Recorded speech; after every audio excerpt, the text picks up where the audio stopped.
game. You will now be punished for all the calls you have not answered in your whole life.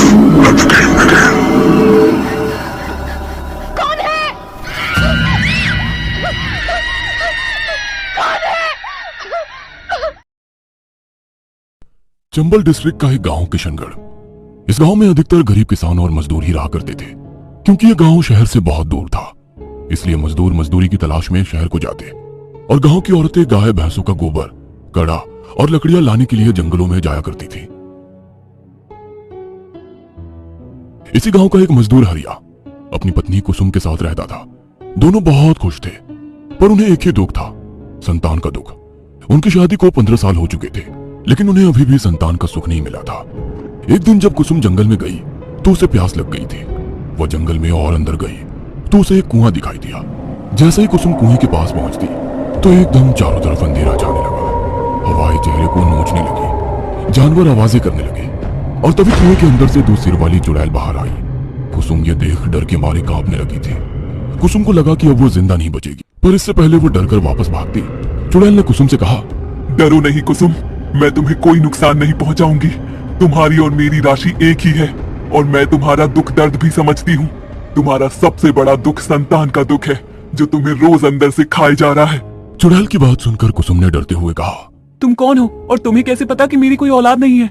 मैं बहुत ही अभागन हूँ। मैंने ओझा, पंडित, महात्माओं सबको दिखा लिया, दान दिया, पूजा पाठ कराया, फिर भी मेरी गोद सूनी की सूनी ही रही। यह कहते हुए कुसुम की आंखें नम हो गई थी। मैं इस कुएं की चुड़ैल हूँ और मैं तुम्हारे बारे में इतना सब इसलिए ही जानती हूँ क्योंकि मेरी और तुम्हारी राशि एक ही है। कुसुम, मैं तुम्हारी गोद भर सकती हूँ, लेकिन उसके लिए तुम्हें वैसा ही करना होगा जैसा मैं कहूंगी। और अगर तुमने मेरी कही हर एक बात मानी तो जल्द ही तुम्हारी गोद में एक नन्हा मुन्ना राजकुमार खेल रहा होगा। बच्चे का नाम सुनकर कुसुम की आंखों में चमक आ गई थी। उसने चुड़ैल से कहा, क्या करना होगा बताओ मुझे, मैं कुछ भी करने के लिए तैयार हूँ।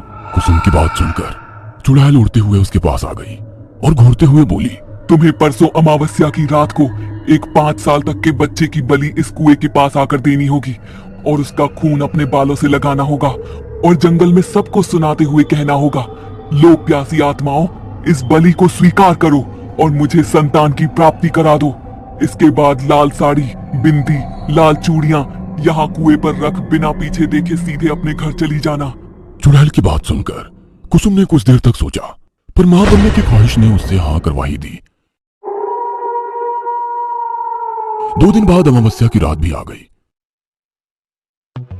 कुसुम ने पड़ोस के ही एक बच्चे को रात में सोते हुए उठा लिया और कुएं के पास ले जाकर खंजर से उसकी बलि दी और फिर उसके खून को अपने बालों से लगाकर ऊंची आवाज में कहा, इस कुएं की प्यासी आत्माओं, मेरी तरफ से इस बलि को स्वीकार करो और मुझे संतान की प्राप्ति करा दो। कुसुम ने इतना कहा और फिर लाल साड़ी, बिंदी और चूड़ियां कुएं पर रखकर बिना मुड़े अपने घर की तरफ चल दी। दूसरे दिन गांव में हल्ला हुआ कि गांव का ही एक आदमी सुरेंद्र, उसका बच्चा घर से गायब है। तुरंत ही उसकी खोजबीन पूरे गांव में चालू हो गई, पर कहीं भी उसका पता नहीं चला।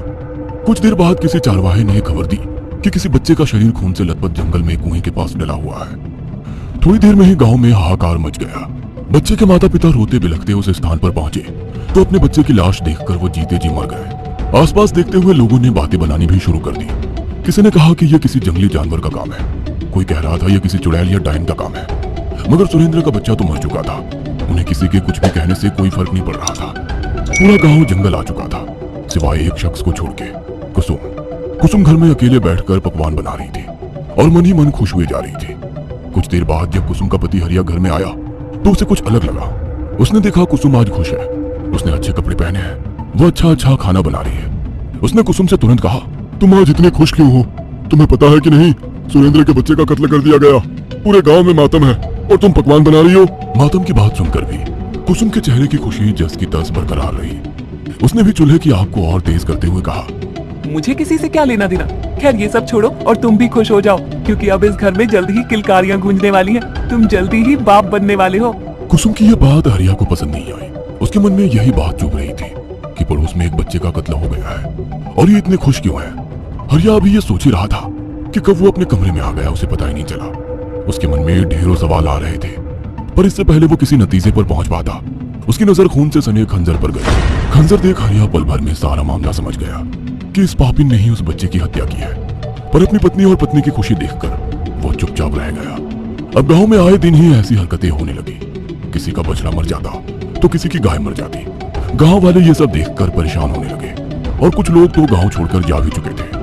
पर फिर एक दिन हरिया रात में बाहर सो रहा था, तभी उसे एक बछड़ी की आवाज सुनाई दी। हरिया ने जब उठकर देखा तो उसके होश उड़ गए। उसकी पत्नी हाथ में खंजर लिए बछड़े को जंगल की तरफ घसीट कर ले जा रही थी। ये देख हरिया भी दबे पांव उसके पीछे पीछे जंगल में चल दिया। कुसुम बछड़े को घसीटते हुए कुएं के पास ले आई।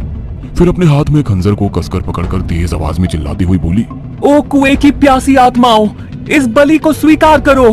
फिर एक झटके में बछड़े का सिर उसके धड़ से अलग कर दिया। फिर बछड़े का खून अपनी बालों में लगाने लगी। हरिया भी छिपकर अपनी पत्नी को यह सब करता देख रहा था। वो इतना तो समझ गया था कि उसकी पत्नी कुसुम वो औरत नहीं जो उसे जानती थी। उस पर अब किसी चुड़ैल या किसी बुरी आत्मा का साया है, और अगर जल्दी ही उसने कुछ नहीं किया तो पूरा गांव शमशान बन जाएगा।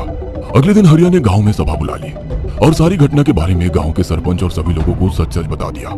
सभी लोग ये सुनकर बड़े दम थे, तो किसी का ये सुनकर ही खून खौलने लगा था।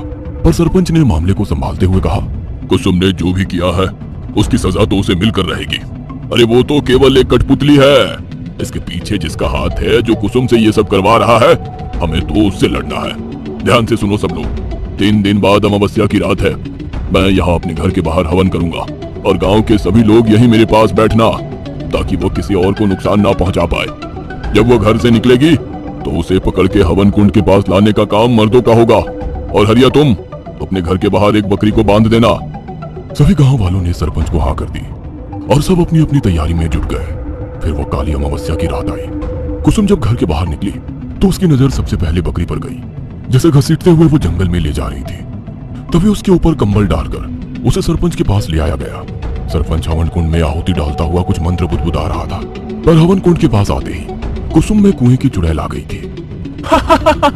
सब मरेंगे, किसी को नहीं छोड़ूंगी, सबको जला दूंगी, सब मरेंगे सब। कौन सा सौदा किया है तूने कुसुम के साथ? क्या लालच दिया है, बोल। सरपंच ने हवन कुंड में आहुति डालते हुए चुड़ैल से पूछा। सरपंच का सवाल सुनकर चुड़ैल हंसने लगी और उसने सारी बात गांव वालों से बता दी कि किस तरह उसे बच्चे का लालच देकर उससे सभी की बलि चढ़वाई। चुड़ैल ने सभी से यह भी कह दिया कि कमी हरिया की पत्नी में नहीं, हरिया में थी। चुड़ैल के कहते ही सबकी नजरें हरिया को देखने लगी थी। सरपंच ने भी मंत्रों का उच्चारण करना छोड़ दिया था और इसे ही मौका समझकर चुड़ैल उड़ती हुई जंगल में भाग गई। सभी गांव वाले निराश हो गए। किसी को कुछ समझ में नहीं आ रहा था कि अब क्या करे। तभी हरिया ने सबको सुनाते हुए कहा, आप लोग चिंता मत करिए, मैं अपनी गलती बदल तो नहीं सकता, लेकिन उसे सुधारने की कोशिश जरूर कर सकता हूँ। इसलिए मैं जंगल जा रहा हूँ और वापस तभी आऊंगा जब मैं उस डायन को खत्म कर दूंगा। इतना कहकर हरिया हाथ में कुल्हाड़ी लिए जंगल में जाने को चल दिया।